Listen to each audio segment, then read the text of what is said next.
Hey there, so my exploration of snowbound horror this season just keeps on trucking with a little movie from 2011 called A Cadaver Christmas. It's an ultra-low budget indie directed by Joe Zarol and starring a cast of unknowns. And like many horrors in this genre, it centers around a ragtag group.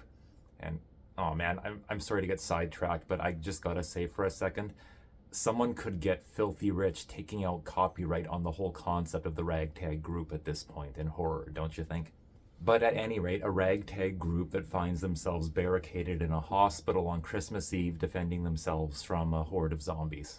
I haven't found my first real thumbs up of the season yet, but this is at least a little bit better than Sometimes They Come Back for More, if only because this one actually has the one big thing that Sometimes They Come Back for More lacked, and that's a sense of heart, a sense of enthusiasm, zeal, passion.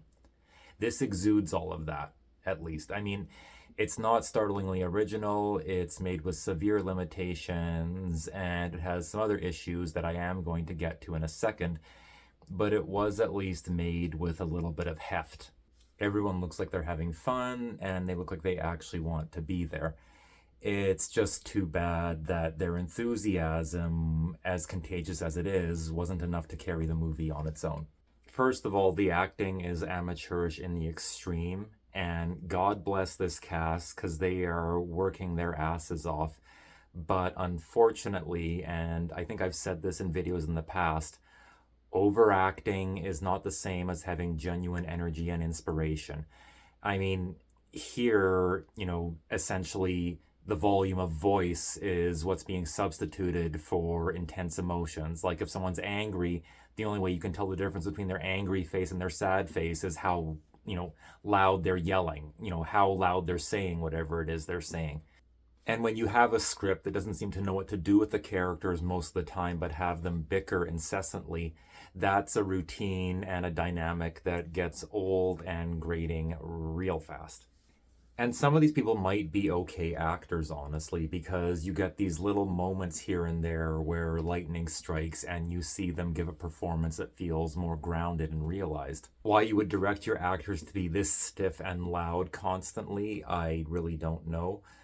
Maybe it's because the director kind of had cold feet and lost faith in his actors' abilities to be sincere and convincing, so he kind of decided to just sort of say, fuck it, and go for a campier approach to try and make up for that.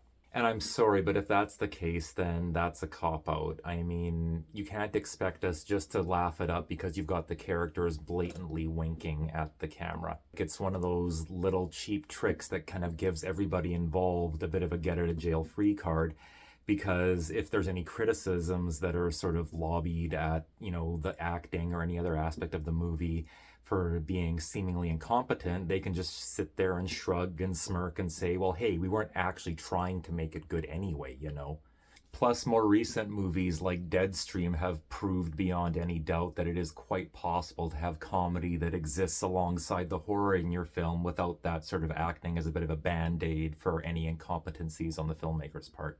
But on the other hand, there was one aspect of that I kind of reevaluated when the movie was done, and that was because there is one twist involving one character that I have to admit genuinely surprised me, and it also doesn't really feel like the kind of twist that I've seen in many zombie movies before, if ever.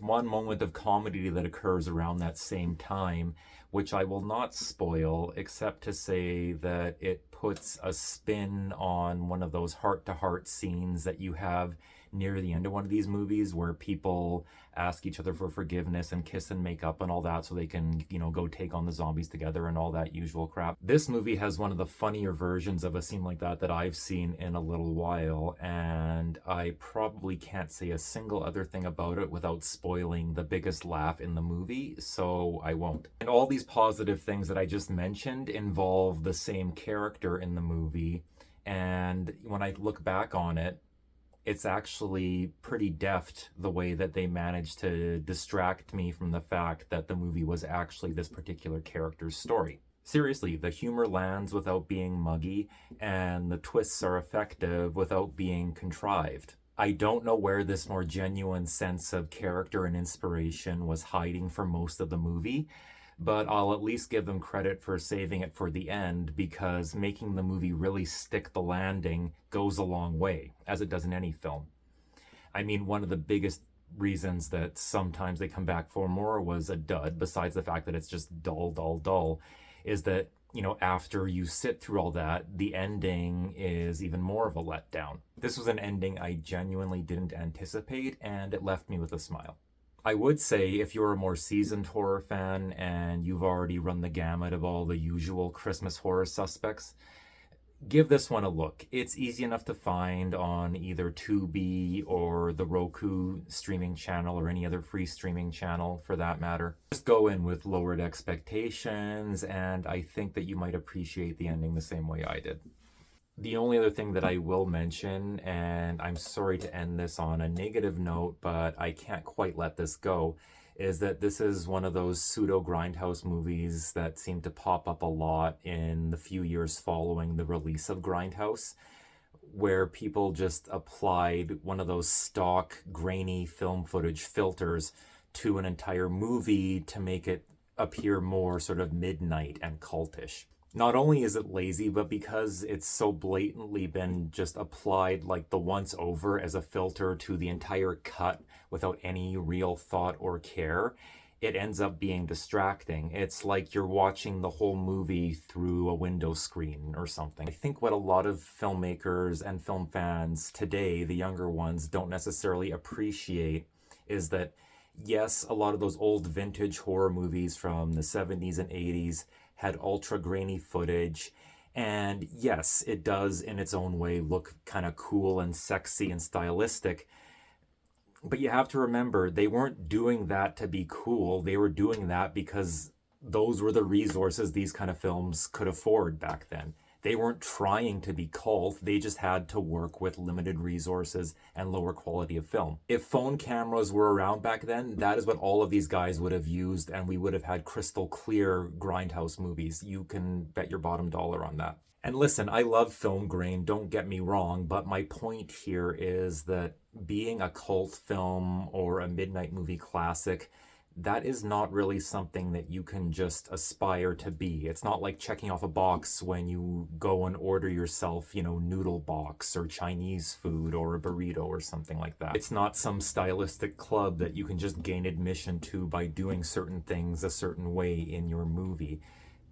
The whole reason that cult film even exists as a concept is because it involves movies that the general public thought were trash, but a select few people thought were amazing. Trying to deliberately style your movie as a cult classic like this is kind of the horror film equivalent of those people who went to the Gap and bought pre-ripped jeans. So in conclusion, I would just say that, once again, there is some decent gore here. Occasionally, there's some clever ideas. I kind of could have used more of those throughout the entirety of the movie instead of just being on the back end, but again, at least it meant that the movie stuck the land. I just kind of wish, I suppose, that the filmmaker had had a little more faith and confidence in his ability to just make a familiar but still entertaining Christmas zombie movie, instead of having to sort of cop out behind deliberate camp and a big pretentious put on filter. But if you're a serious horror fan or maybe a YouTuber and you like to cover as much as you can, I would say this one is still worth a look, if only for the ending. Anyway, that's all for now. I think I'm just gonna keep on trucking, and please keep your fingers crossed that I can dig up something that's actually good and I can fully embrace next time. I mean, we are talking about the land of streaming here, so who knows? Hope you're all having an awesome day, and I will check you all later.